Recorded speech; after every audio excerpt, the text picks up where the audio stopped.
Hey everybody, Focus Garage here. This is a question that we get a lot. You guys have reached out to us on our Facebook page and on our Instagram because you know we both are running modified Focus STs.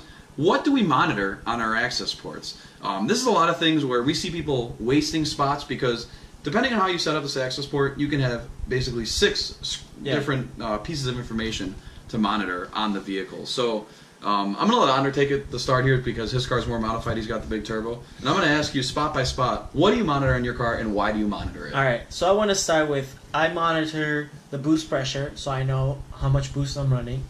The other thing is I do the AFR, so I know, like, you know, if I'm running rich or lean. For the people that aren't so sure, what is AFR? AFR is air fuel ratio.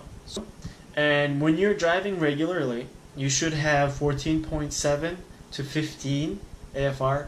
And if you're boosting, going wide open throttle, you should, like, when you're at wide open throttle, when you look at the AP, you should see somewhere around somewhere around 11 to 12.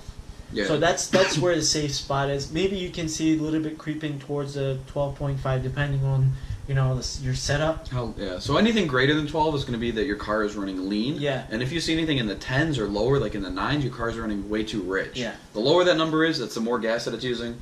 The higher the number is the more fuel, or is the more fuel efficient. Yeah, more fuel efficient. And one thing to note too with the AFR is that if you're off the throttle, you're going to see a blip. You're going to see it in the 40s. And don't freak out. That doesn't mean that your car is blown up. You'll see, you know, upper 30s or even in the 40s. That just means that the car's not fueling because the throttle's shut. And also, min and max won't do anything good to you because, like, there's like blips where it would show like 9 or 10. And it'll then dip there like, for a second. Yeah, or like 45. You know, don't look at those. Look at the sustain. Sustain. Yeah. Look at when you're like wide open. And the other thing I look at is oil temp. So I know where my oil temperature is all time. You know, like because I don't usually boost before 120. Maybe I wait till like 140 degrees oil temperature before I start boosting. So if you boost earlier, then you're kind of like stressing the motor. Oil is cold. You know, it's not. You can't properly lubricate. Yeah.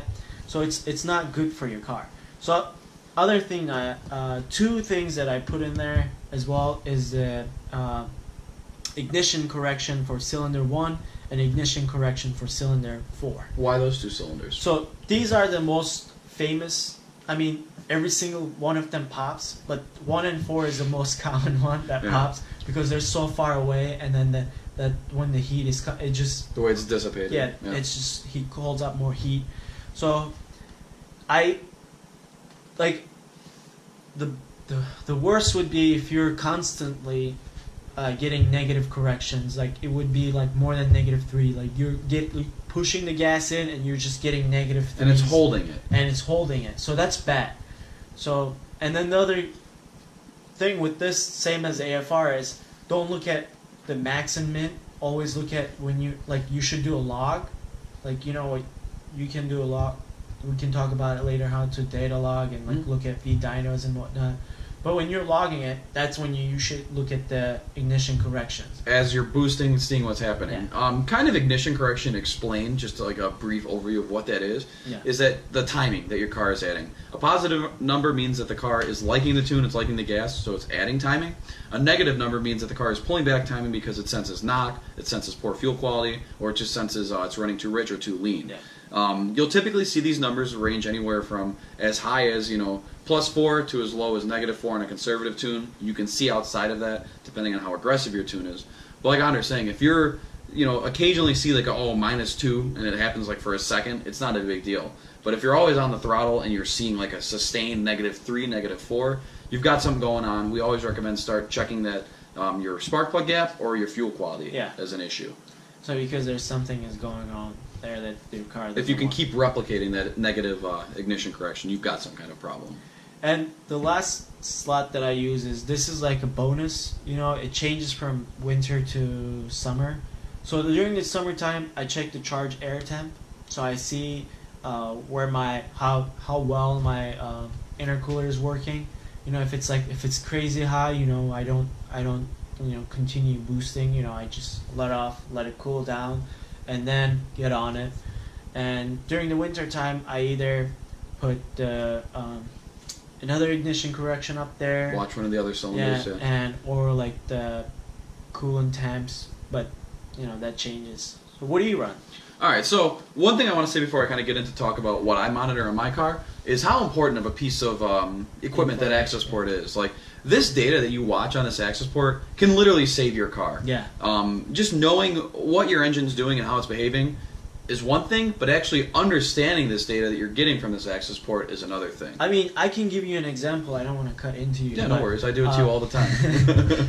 So, but like, I had one of my vacuum lines pop on my wastegate, so my wastegate was shut closed, and I wouldn't have known that it was like shut closed. That I was making 30 psi on a tune that was not, it was not meant for doing 30 psi on a big turbo. You didn't have any fueling to support that. Nothing. So I just saw that spike, and I just stopped. If it was on I would never be able to tell with the car's boost gauge. Yeah, like with the boost gauge, because it's either on and off, and you can't really tell the number. And that saved my engine. That saved me towing the car home with a blown engine. Yeah, because you knew that, hey, I'm making 30 psi. Yeah. I shouldn't be. Yeah. Let's not boost anymore and figure out why that is once we safely get home. Yeah, exactly. So anyways, what I monitor is pretty similar to what you watch.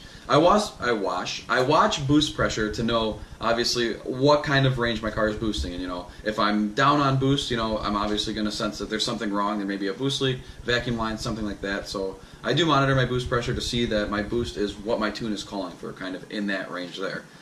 Similar to Ander, I monitor my air-fuel ratio to make sure that my car is not running too rich or too lean. So, like Ander said, it's really not that important to monitor when you're cruising along, but when you are full throttle, full boost, you do want to make sure that you're in that safe AFR ratio. It'll depend on tuners. I know some tuners will even say it's as safe as to go to like 11.2, and that's pretty much that margin of anything lower than that is going to be too rich. But yeah, you never want to see too high of an AFR when you're full boost. You don't want to see 13. Yeah, I mean, lean is mean. People will say, it's a lot easier to blow up your engine running too lean than it is running too rich. Yeah. Running too rich, you can have some negative side effects over time, but a slight 1 or 2 times running too rich isn't going to blow up your engine. Yeah. So that's another thing I monitor there.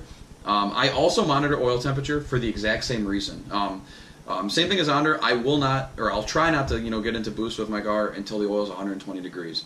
Same reason, if the oil's cold and you're boosting the car all the time, you're going to put premature wear on everything from your, anything that the oil touches, pretty much the turbo, the engine, the valves, the cams. If oil is cold, it's not going to circulate through your engine properly. So, don't boost if your oil is cold. I mean, obviously these cars make boost easily, so if you're making 1 or 2 psi, you're not going to blow up the car. Don't go wide open throttle. Exactly. How about that? How about that? So watch out for that. Another thing too, I'm pretty sure we have the exact same setups on our APs here. I monitor charge air temp or OAR depending on the season for the exact same reasons. If I see that my charge air temps are a lot higher than what it is outside, I'm going to wait for that to cool down before I start boosting again. Otherwise, the car's going to pull power. Yeah. But if your charge air temps are pretty close to what it is outside, then you're good to kind of beat on the car a little bit more. If it's cold and the charge air temps are good all the time, it makes more sense to watch your octane adjustment ratio to make sure that your car is liking the fuel you're putting in it. The 2 other spots, both of us always run the full 6 spots.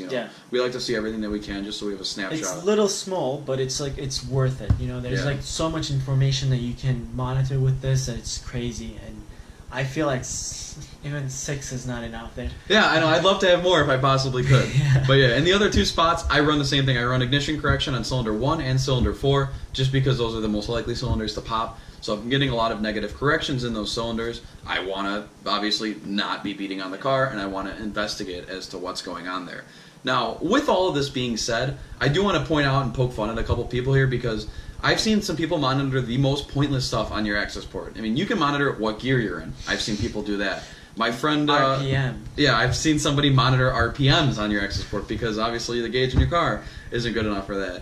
I see people, and this is a big one actually, I see people monitor intake air temps all the time. And that really doesn't matter, because I do want to explain real quick, on a turbocharged car, that air that's coming in through your air filter also needs to go through the turbocharger and through your intercooler before it goes into the engine. So that air is going to go a long pathway before it sees your engine. So I feel like that's a common mistake. It's not like they're doing it on purpose. They think they're seeing charge air temps, right? So that's I think that's the problem right there. Yeah. So if you are monitoring your intake air temp, know that it's not that important, and you can switch at the charge air temperature to get much more accurate information about how your car's acting and how it's behaving.